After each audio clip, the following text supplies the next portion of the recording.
Morning, friends. It is Thursday, January 16th, and this is the 0DTE morning market analysis, where we look at the market situation to determine our 0DTE trades for the day.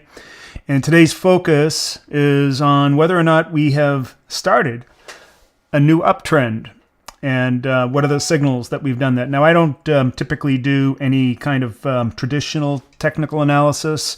At a pro level, analysis really comes down to two things, and that is the level of volatility and price levels. And what we're looking for in price levels is whether or not we've achieved support, resistance, where the liquidity is, that sort of thing. And of course, momentum is an important factor of that. And are we going in the right direction, right? So that's our simplest determination of which way the trend is going. Essentially to look at a moving average and see whether or not we're above or below it. And also that combined with our market structural analysis in terms of support, resistance, liquidity, and so forth.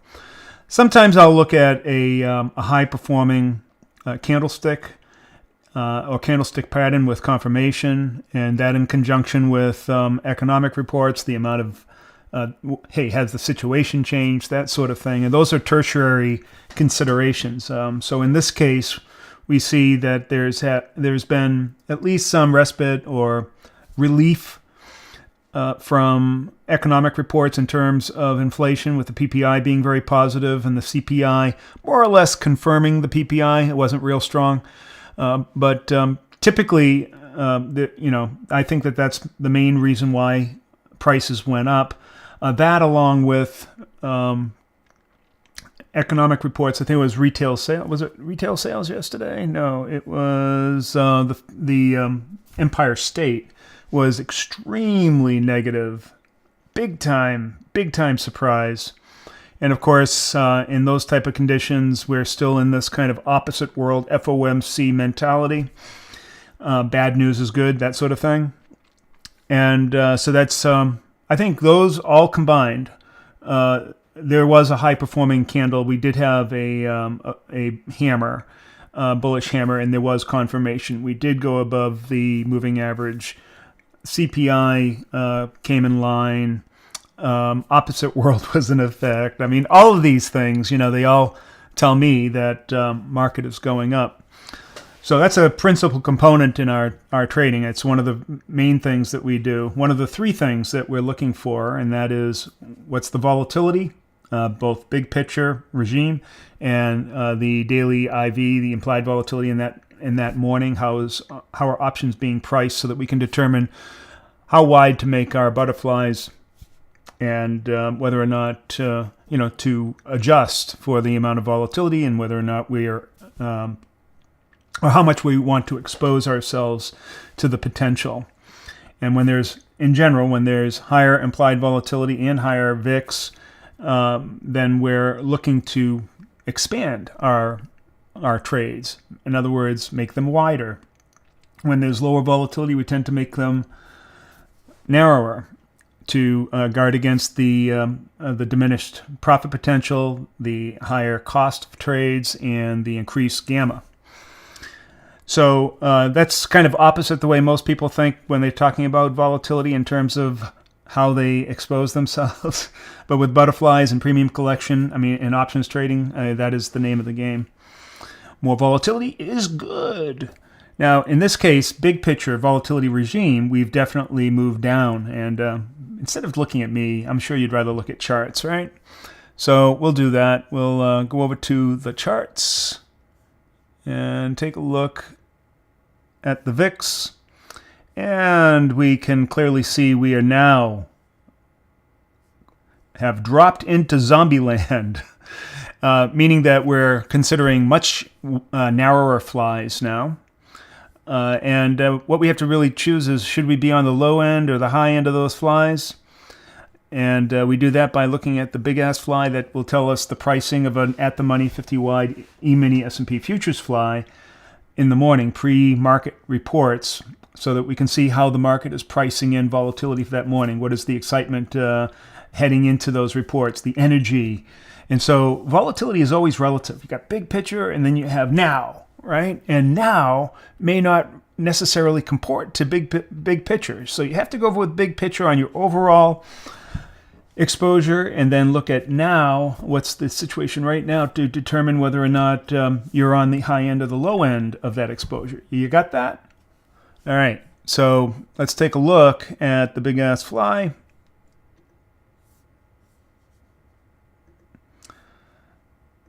And typically our measure of that is where we are in the debit of that fly.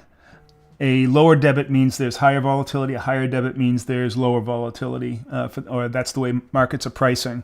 We also look at the big ass fly as a potential trade, and it starts becoming attractive when the debit is below 25, and right now it's at 21.50. So this is an attractive trade for the day. We did put one on yesterday, but we got blown out by that huge move pre-market, and we exercised our risk management, which is generally around $3.50 on these big-ass flies. Some people did not do that, and they just held on, hoping that there was going to be a pullback, but that's not necessarily our game. You know, you want to exercise risk management because on those trades, well, I've put on hundreds and hundreds of these, and over the years I've learned that you got to be tight with that. You know, yes, we're trying to capture those volatile moves in the morning, and but they've got to be within some kind of tolerance, right? If they go outside that tolerance, then you got to get out. So, anyways, that's what happened yesterday. And we, by the way, even though the market moved up, we were still starting that market in a bearish mode, and we did take a bearish trade, and that was successful, and I'll show you that as well.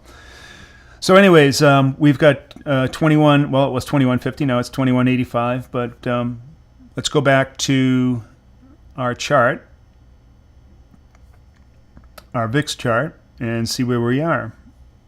So on our VIX chart, as I said, we're choosing 10 to 20 wide. I'm going to lean towards 20 wide because I think we're slightly volatile. A 21 or so is right on this side of wide.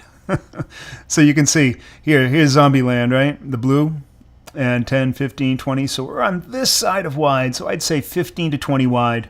I always opt on the high side, you know, when I have a measure like this, but we're definitely on this side of wide. So 15, 20 wide, I think, is appropriate for an out-of-the-money fly today. All right, the next thing is, as we were talking about, what the focus is. Hey, what's the direction that we're going in? And we can see clearly that I've indicated a bullish bias that's generally indicated by where we are in relation to our trend. So what I'm showing here are really two types of trends, the trauma and the Hull Sweet.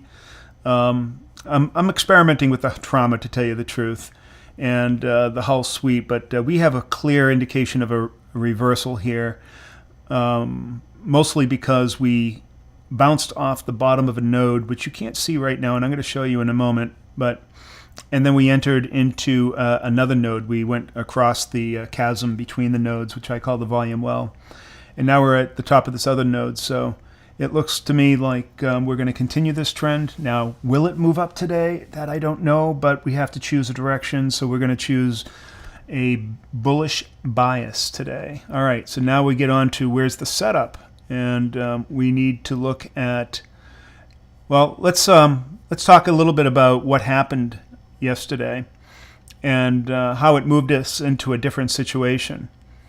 All right, and it's hard to see here because you can't see the volume profile, but my markup is done in such a way that I can see where the profile was when I was doing the markup. And I always do the markup to find structural levels in a big picture. It's much more important than looking at session volume. I know that a lot of volume profile quote experts are telling you that you got to look at sessions and you got to look at the shape of the session and all this other stuff. And look, I studied under the best, under Dalton and others and Stottlemyre, and I'm telling you, yes, that was all very interesting, but session volume succumbs to big picture, longer term. I'm sorry, session volume profiles succumbs to big picture, all-inclusive volume profile. So that's much more important. But anyways, Red and green lines indicate where a node is. Green is always the bottom because I'm figuring, okay, it comes down here, it's going to bounce off and go bullish. That's the idea. All right. And red is the top of the node. And so you can see we were in a node yesterday morning. We managed to get on top of that. And so in between nodes, you can see there's another node up here, bottom of one, this red line. And then the top of one is somewhere up there. There it is. We entered into a volume well. Volume well is lower liquidity. So remember what I said, what a pro is looking for, levels and liquidity, right? And also volatility and momentum. I mean, those liquidity and volatility and the profile all give us a nice picture of where momentum is likely to go. What are the scenarios? What are the potential scenarios? When we leave the comfort of a node value and enter into a volume well, or what some people call an LVN, I call them volume wells, you'll get used to my vernacular. Because we're in low volume, low liquidity, less resistance. We move up through there very quickly, and we entered into the node above. And now that's another area of value. The market is finding comfort there. They're going to settle there, hopefully, and find support on the bottom of that node and potentially move up. So what we're really looking for now are pullbacks into structural levels to take a long position. So that will look something like this. I mean, we could come out of the node and maybe go here, and then that would be an entry right there.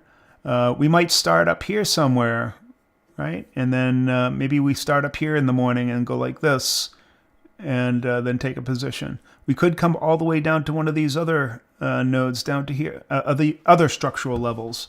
We don't know, but it's probably less likely that we're going to move that far out of the current node, probably to here or to the bottom of this node. But either way, when we look for these structural events, that's when we'll take our out of the money bearish position, bearish fly.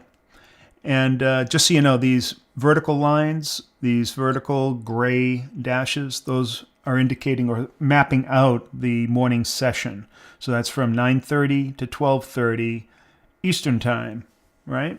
So we're looking, and the reason why we do that is because that's when you see the most volatility in the morning, most price action, giving you the best surety that when you hit a structural level that it's probably going to stick. And so that raises our overall probability of the trade, gives us an edge. All right. So that's what it looks like. All right, so now we know everything. Almost. We know everything. Might as well go home, right? So there you go. There's our market analysis where we've started what appears to be a new trend. It's still early in there, and anything can happen. We have a lot of big things coming up very soon. Well, today's the 16th, and on the 19th that we have... Is it the 19th that the Fed's making their decision? Does that sound right? No, it must be the 28th, right? Based on the days. Well, let's check that. I didn't even think of that. I've been talking to everybody about, I think it's the 19th. I had that number stuck in my head. That must have been last month, right? So I'm going to go to you're not seeing it right now, but I'm going to go to the Fed Watch tool. And let me see if I can get that showing for you.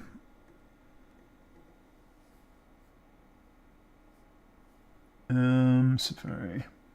All right. Yeah, it's the 29th. I knew there was a 9 in there. All right. So there it is. On the 29th, the Fed is meeting. So still another couple of weeks away. And it looks like the Fed Watch tool is predicting that we're going to be holding the line, and pretty high probabilities, 97%.